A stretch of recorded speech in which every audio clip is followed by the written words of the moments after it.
विद्यार्थियों, आज हम जिन दो रागों की चर्चा करेंगे उसमें से पहला राग ले रहे हैं हम राग तोड़ी।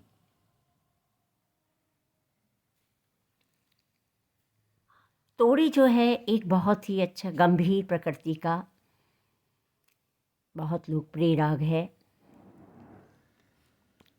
कहा जाता है कि इस राग की रचना तानसेन मियाँ तानसेन ने की थी, इसलिए इसे मियाँ की तोड़ी भी कहा जाता है और कुछ विद्वज्जन इसे शुद्ध तोड़ी के नाम से भी संबोधित करते हैं। रागांग रागों में भी तोड़ी जो है इसका प्रथम स्थान है और यह अपनी थाट का आश्रय राग माना जाता है क्योंकि इसी के नाम से इसके थाट को जाना जाता है। और जैसा मैंने आपको बताया, ये गंभीर प्रकृति का राग है और इसके अनेक प्रकार प्रचलित हैं, जैसे गुजरी तोड़ी, बिलासखानी तोड़ी, भोपाल तोड़ी, लक्ष्मी तोड़ी, बहादुरी तोड़ी, अंजनी तोड़ी, लाचारी तोड़ी। इस तरह तोड़ी के कई प्रकार जो हैं वो प्रचलित हैं। ठाट इसका तोड़ी लगने, इसमें जो स्वर लगते हैं वो है रे ग ध कोमल, माँ स्वर तीव्र और बाकी स्वर शुद्ध लगते हैं। वर्जित स्वर इसमें कोई नहीं है, इसलिए इसकी जाति संपूर्ण मानी जाती है। लेकिन व्यवहार में आरोह में हम देखते हैं कि इसमें बहुधा पंचम जो है वो वर्ज्य कर दिया जाता है और एक तरह से उसको अल्प कहना चाहिए कि अल्प प्रयोग होता है। और अवरोह में भी उसको पंचम का जो है अल्प प्रयोग हमें देखने को मिलता है। इस राग का जो वादी स्वर है वो धैवत और संवादी स्वर इसका गंधार माना जाता है और गायन वादन समय इसका दिन का दूसरा प्रहर है। आरोह अवरोह जो है इसकी वो सीधे सारे गामा पाधा नी सा नी धा पा म ग रे सा ये जाता है। लेकिन जैसा मैंने आपको बताया कि आरोह में बहुधा इसमें पंचम को वर्ज कर दिया जाता है क्योंकि पंचम जो है उसमें अल्प प्रयोग होता है। कैसे?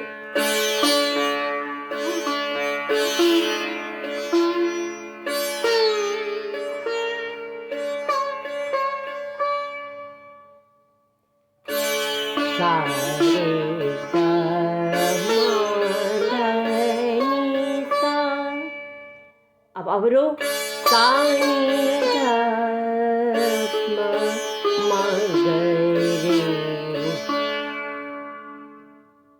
ये आरोह अवरोह है इसका।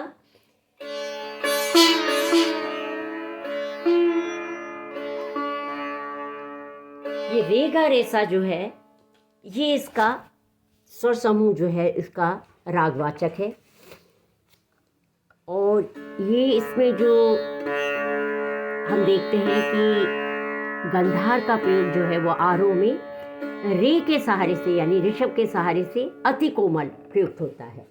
कैसे?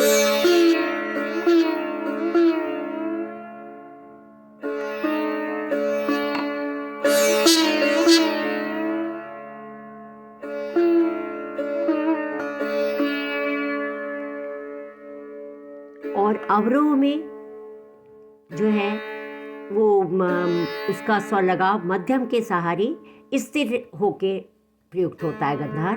कैसे?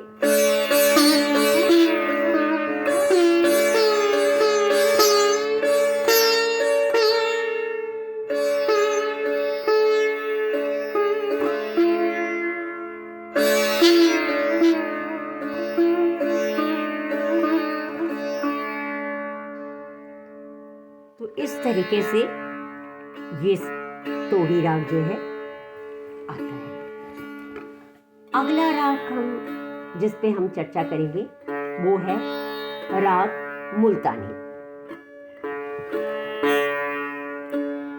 मुल्तानी जो है ये भी तोड़ी थाट का राग है, इसलिए इसमें भी जो स्वर लगते हैं वो रे ग ध कोमल, माँ तीव्र और शेष स्वर शुद्ध लगते हैं। अब इस राग के आरोह में जो है रे और ध स्वर जो है वो वर्जित रहता है इस और अवरोह संपूर्ण, इसलिए इसकी जाति औढ़ संपूर्ण मानी जाती है। वादी स्वर इस राग का पंचम और संवादी स्वर इसका सा है, यानी प वादी और सा संवादी मानते हैं। गायन वादन समय इसका वही दिन का चौथा पहर में इसको गाया बजाया जाता है। मुल्तानी का में हम देखते हैं कि इसका बहुधा जो आलाप और तान का जो प्रयोग होता है वो मंद्र सप्त के नी से जो है मंद्र नी से प्रारंभ किया जाता है, यानी सारे गाम यहाँ से ना शुरू होके नी से शुरू होता है। अब ये देखिए कैसे इसका आरोह अवरोह।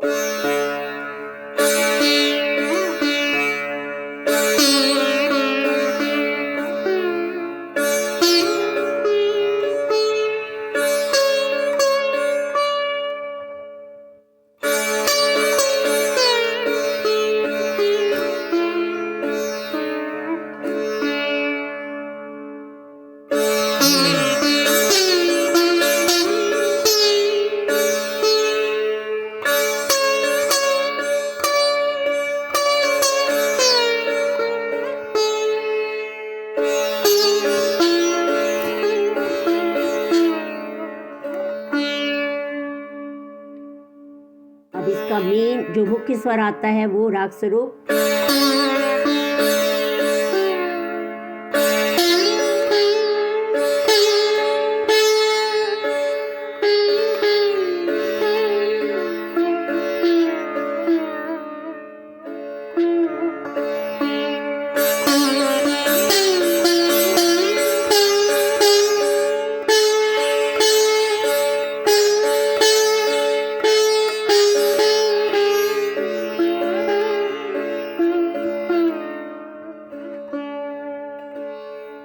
तो इस तरह से हम देखते हैं कि यानी मंद्र निषाद से जब हम मध्य ग को की तरफ जाते हैं यानी गंधार की तरफ बढ़ते हैं तो पहले तीव्र मध्यम को स्पर्श किया जाता है। कैसे?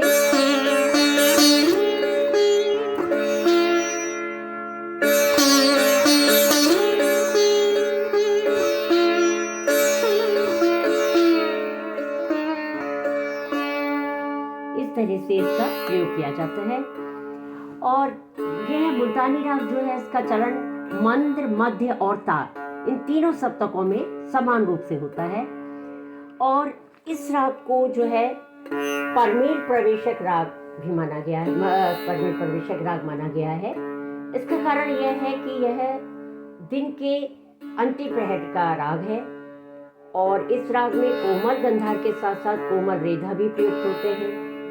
और चूंकि रे कोमल होना वो संधि प्रकाश रागों के वर्ग में आता है और ये इसमें क्योंकि दिन का चौथा पहर है इसलिए संधि काल की इस समय दोनों इसमें विशेषताएं मौजूद हैं। और इस प्रकार यह जो राग है यह तोड़ी थाट के रागों से पूर्वी मारवा तथा भैरव थाट के रागों में प्रवेश कराता है।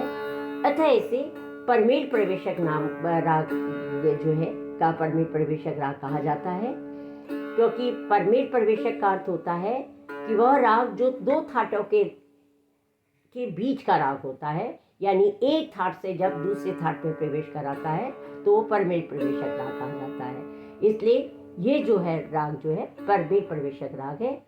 दूसरा, मुल्तानी में जो है इन्हीं स्वरों को यदि इसमें इसके रे और ध को शुद्ध कर दें तो ये पूरा चलन जो है राग मधुवंती का होता है, यानी मुल्तानी के रे ध शुद्ध कर देने पर मधुवंती राग जो है बन जाता है। Thank you.